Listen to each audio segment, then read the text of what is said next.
Ladies and gentlemen, welcoming to the Ray Carr Show is legendary actress and author and artist Loretta Swit. Loretta, thank you for spending some time with us. Oh, thank you for inviting me. I get to talk about my favorite things. So, how wonderful is that? Oh, it's the best. It doesn't get any better than that. And the new book is called Sweetheart. It's a beautiful book, and Thank you. I love animals myself, and it just really highlights the beauty and the importance of what animals bring. Indeed, indeed, what they give us and how we need to learn more about how we're not taking care of them. We're not returning in kind what they give us. But that's the downside. Well, the upside is we're getting better. We're learning and we're getting better. And the book is an example of what we can do to help. So there you are. What are some of the things that we can do if somebody's they care, but they really don't know what they can do? What are some of those things? Okay. Well, we always need money. It's just a given. Any cause needs money. Animals more so because we're trying to teach people about spaying and neutering. But right now, as we've made progress, we have millions and millions of animals and no homes for them, and they're dying. To get ahead of that problem, we need to teach and we need to educate people about spaying and neutering. We need to look forward to a day when we don't have shelters, we don't have puppy mills, we don't have, these are blights on our society. We need to rid ourselves of these things. However, what can you do? Okay, at the moment, let's say it's a young person who doesn't have extra money from her allowance. You can call your local ASPCA and find out what you can do. Volunteer to walk a dog, perhaps. Dogs in the shelters need exercise. They need to get out there. They need companionship and love and respect. So you have somebody volunteer, or the parents maybe are open to adopting a dog or a cat, or just supporting them for a small time, just taking them on a limited basis, just so that they get out of that shelter environment and get love and interaction from a family. So there are things you can do that give you and wouldn't cost you. On the other hand, because we are needy, let's say you can bring supplies in. You can send. There are wish lists from all of our shelters. We need food, supplies, blankets, little coats, and for the cold weather, whatever. So there are things you can donate in that way. Online for sweetheart.com, you can buy my book, and the funds, of course, go into the foundation. You can just make a donation to the foundation. The foundation is called Sweetheart Animal Alliance Foundation. And so you can go directly to that and make a contribution, or buy the book, or buy books for all your friends, and then tell your friends to buy books for all their friends. The funds are going into the alliance. There's a page in the book that lists all the wonderful organizations I have worked with over the years, and it's a joint effort that all the proceeds from the book go into this alliance, and it goes out to those many organizations that are needy. Ayla's Acres, for example, I'm an honorary board member. Ayla's Acres is a no-kill shelter rescue place in Florida, and we were hit very hard by Matthew, the hurricane. Really, really.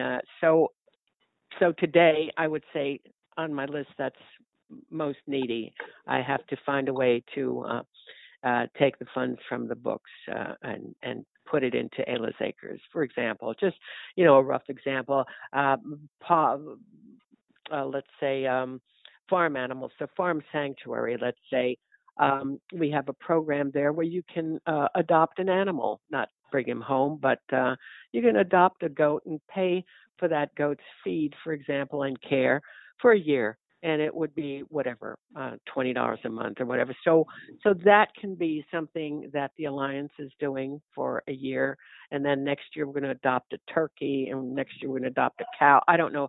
So it's just a running situation where we need constant funding, which we're hoping the book will bring in, and HSUS, I know, are going to be giving a book party. I'm doing book parties and just trying to get the word out about the book and have everybody uh, read it and know what the state of affairs is. You know what how needy we are and how we can make a difference. Are there any particular animals that we may not be aware of that are in need of serious help? Because people think of dogs and cats generally. Well, sure. The during a cold season, you have abandoned animals, or you have feral cats having litters. Because that's what they're doing until they're trapped and spayed. But uh, God, there's no one. There's an ongoing battle everywhere against cruelty.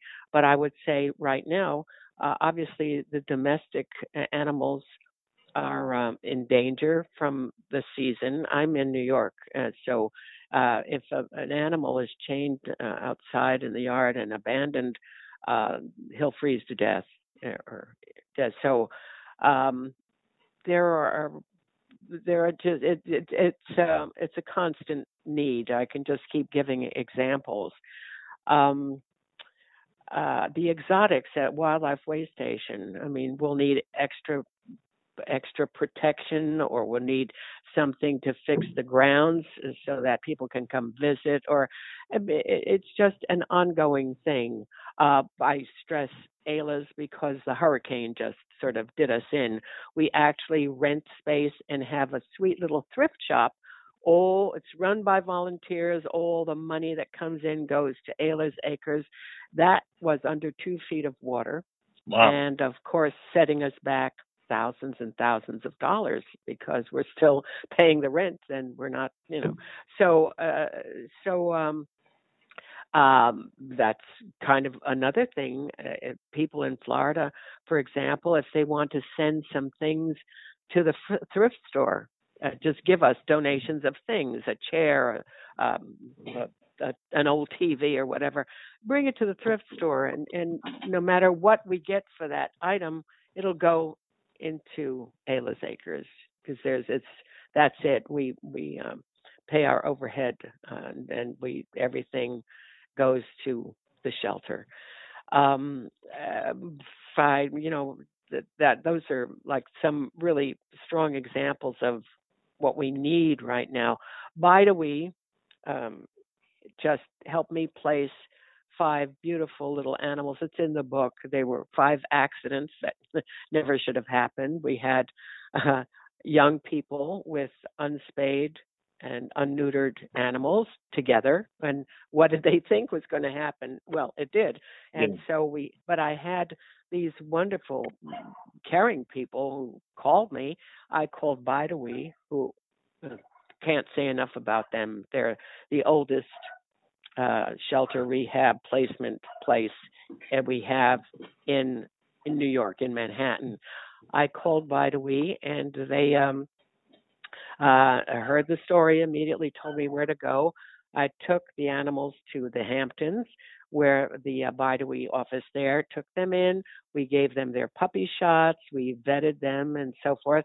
And they got socialized and uh, trained, and then they find forever homes for these people. They vet the homes almost the same way as they vet the dogs. I mean, we make sure the puppies are safe. The house is puppy proofed, and because we don't want them returned, and we don't want them ill, and so they go out and they've been placed to happy forever homes.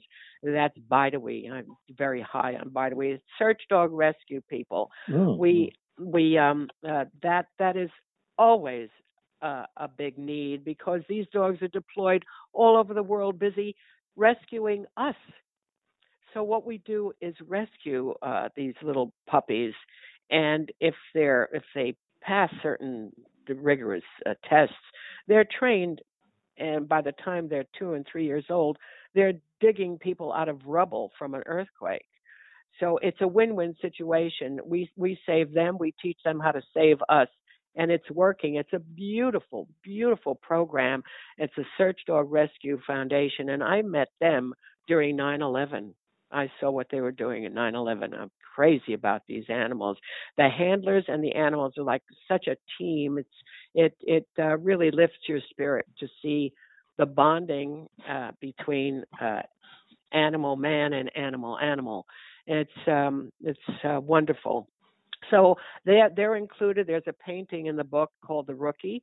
It's a picture of a little dog waiting to be evaluated, and he looks scared and anxious and eager. And it's a beautiful little painting that I did from a photograph that somebody took of this little puppy.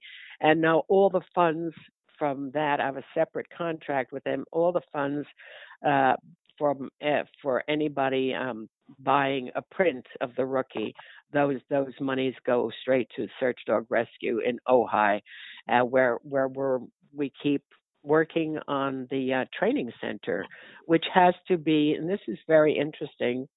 It has to constantly be updated because each crisis area brings a new and different challenge to our animals. So when the handlers come back, they illustrate these different problems that they had, and it's put into the training center so the dogs are equipped to handle that problem if it should come up again. It's fascinating, and to watch them be trained is I tell you, you could weep what they're able to do, and it's really an amazing program. So those are just a few. I mean, I can Yeah, I go understand. go on and on and Right. on and tell you what we do, but the progress, and I've been doing this a long, long time, and I can say I look back and see how far we've come in education. People are more and more aware of what needs to be done, what has been done that was wrong, and we should not do that. And and I can see a great future of wisdom. Well, Loretta Swit is our special guest here on the Ray Carr Show. Loretta, we've covered animals, and that's very, very important. And I really am an advocate myself, and that's wonderful, and I applaud you for that. And the album or the book, I should say, is called Sweetheart. It is available on Amazon and probably in every bookstore in America. Well, actually, let me just say this quickly.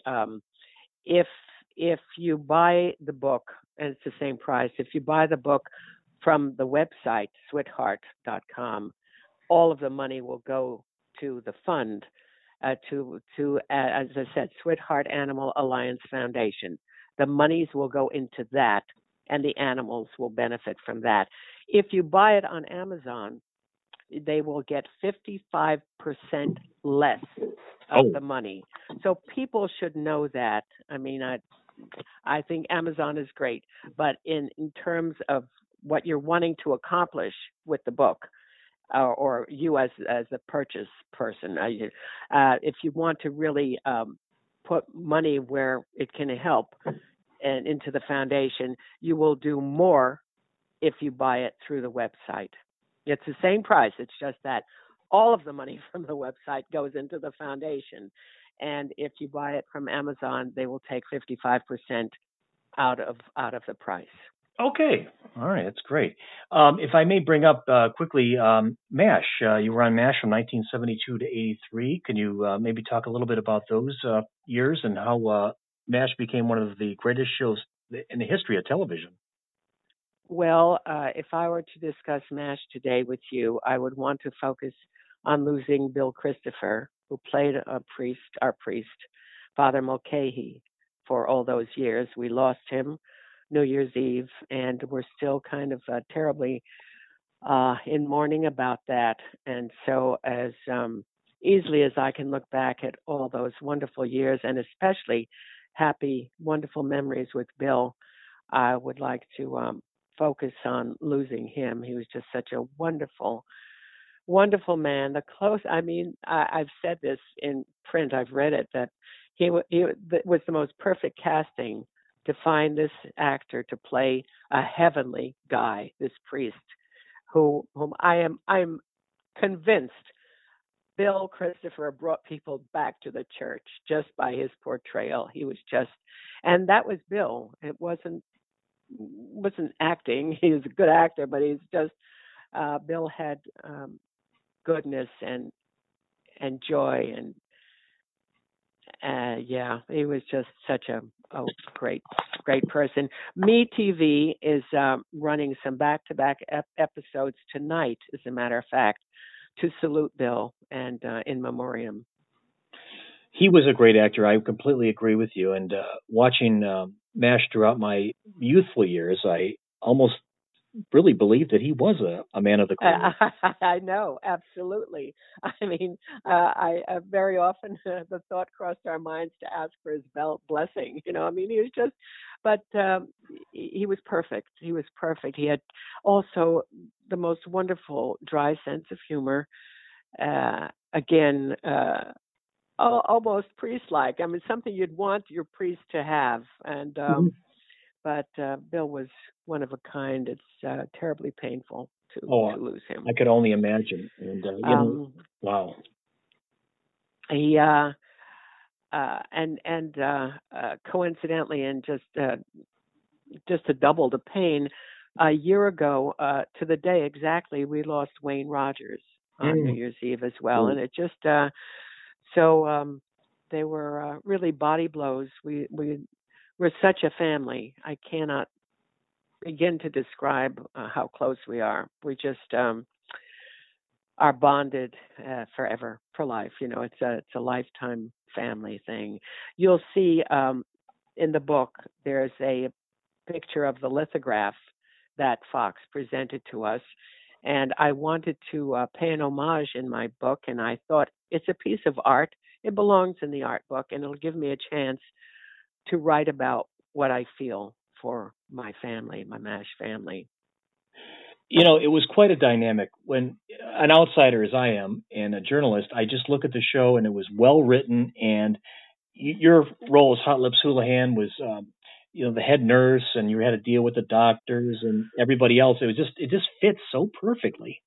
Mm-hmm. Well, we did. It was serendipity. I mean, call it what you will. Those people in that particular time, the production values, Gene Reynolds, Larry Gelbart, doesn't get better than that. I mean, they were extraordinary people looking to do the best possible job on this series. Make sure the message was not a commercial for war, but instead the truth of what it's really like and what these people have to go through. It was, and it accomplished, I think, what it set out to do for Gene and Larry, and then later on Bert. And we had writers that were just so incredibly prolific with the most astonishing concepts and ideas to try this combination of character. What would happen if this happened, and how would they react if this? And they kept taking in stories all during those 11 years, stories from people who had been in Korea or had been in the war and had an idea of it. And most of the episodes were based on a story sent in, fact, or some piece of a story. And they were based on true events. I think that, again, the producers have to be credited with keeping the honesty going of that period of time and of that experience with those doctors and nurses. It was extraordinary. I agree with you, and I think having McLean Stevenson and Harry Morgan as the leader, Colonel Potter, and I mean, it was that really made a big difference too. Two wonderful guys and two entirely different commanding officers. God knows we mourned the loss of McLean. That was a terrible shock. I think he went into the hospital for something else, and they found something else, and just it was a very big shock, unexpected. Very young, I believe he was very young, as was Larry Linville. Although Larry did tell us that he was in remission and fighting cancer. It was not unexpected, but he was a fighter and he did fight for a long time. But now Harry um, was everything to everybody. If you had to take a poll with the MASH cast and say who was your favorite, well, while we loved each other, we would all, to a man, I promise you, say Harry. I sent out a note to my MASH family. I had found a lovely thing that Bill Christopher wrote about Harry. And again, Bill would have said that too if he were here and we took that poll. He would have said, "Oh, Harry was everybody's favorite. Harry was everything to everybody. We adored him, and he deserved it. He was totally adorable and wonderful. He was bright and funny, the best colleague you ever could have, and his loss was very painful. It's again, such a close bonded family that these are horrific body blows that we've been taking. Yeah, right. Absolutely. Was Harry the kind of guy that was a teacher on and off the screen, or was he? It was just that he was so easy to work with. Oh, I think he was just so easy to. He was such a professional. My word! If you look at his background, his work in film, I think he did something like 110, 20 films. He loved doing what he did. He was a committed, consummate actor, and in some of the great classic black and white films of all time. Yeah. Judgment, not Judgment, was the other Inherit the Wind, where he played a judge, or the Oxbow incident, or even the later movie with John Wayne, The Shooter.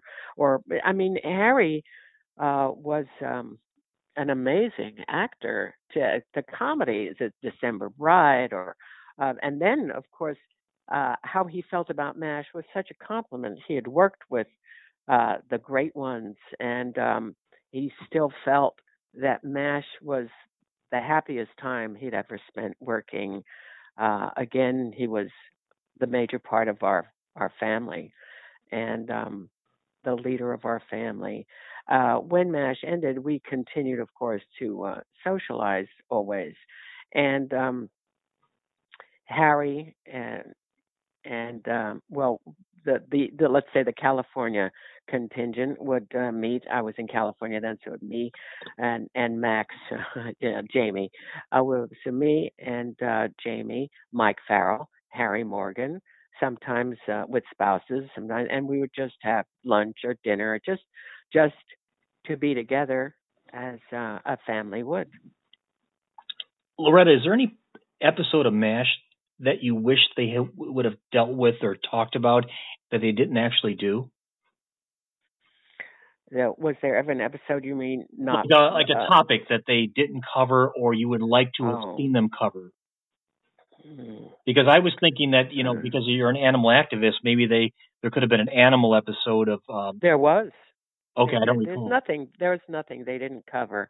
They showed Margaret's sorrow over the camp dog getting hit by a jeep and dying, and they were able also to reveal how allowing herself to feel grief over the loss of this animal, and this outpouring of grief was also the culmination of everything she had to hold in every day in the OR as a nurse. She had to be tough and strong and hold it in, and so she allowed herself to grieve over the animal. It was the built-up pain coming out, that loss of this sweet, innocent dog allowed her to have. And so that was kind of a wonderful thing to do, reveal how desperate she was to just let it out and sob. And Hawkeye sees her leaving the mess tent when she finds out, and he knows she's upset because he has seen her feed the dog. And he goes in there and he finds her sobbing, and she's, in pain. And so we did actually. I mean, they were those guys. I don't think they missed any opportunity. They just like the opportunity they took McLean's leaving the series as an opportunity to kill the character in the war. And then with the outcry, they doubled back with their replies to the people who said, "How dare you kill him? We didn't kill him. The war killed him. You're passionate about that. That's where you put your passion. End war. End war. War is killing people." Yeah. The series didn't kill Mac, but up until that point in time, unless, of course, it was a movie, but television didn't kill their leading players. Maybe somebody in the background got hurt. But they chose that way to demonstrate the honesty and the truth of what was happening in the series, and still managed to be very, very entertaining and funny. I mean, they were just you can't really credit the production values and the writers enough. Yeah, the ensemble was great. Just some of the best we've ever worked with, and loving doing that. But you got to have the words, and you've got to have the backup. You have to have those people finding just the right location to have those helicopters come over that hill. That was Korea. But when I went to Korea and I saw what we had done in Malibu to recreate that, it was astonishing. But that was Gene and Larry and Bert, people who really were so thorough, and it paid off because it was real. It was real, and it continues to work because the audience responds to truth. They do, and that's what they got. They got truth and entertainment, and it brought families together. Families watched MASH together. We babysat sometimes. I've gotten mail where mom was working, or dad and mom both worked, and this one gal said, "You were really kind of my big sister." I would come home and watch MASH until my parents came home, and but you see, they could do that because the values that MASH put forward were good values. Absolutely right. Loretta Swit, our special guest. And Loretta, I thank you on behalf of our Cleveland audience and worldwide audience for your time, your information, and sharing a lot of stories with us today. Thank you for the time. And get out there on that website and buy that book. Loretta, best of luck to you. And I'll be reading the book more, and I will pass the word along to everybody I know. Please do. I appreciate that. God bless. God bless. Bye-bye. Bye.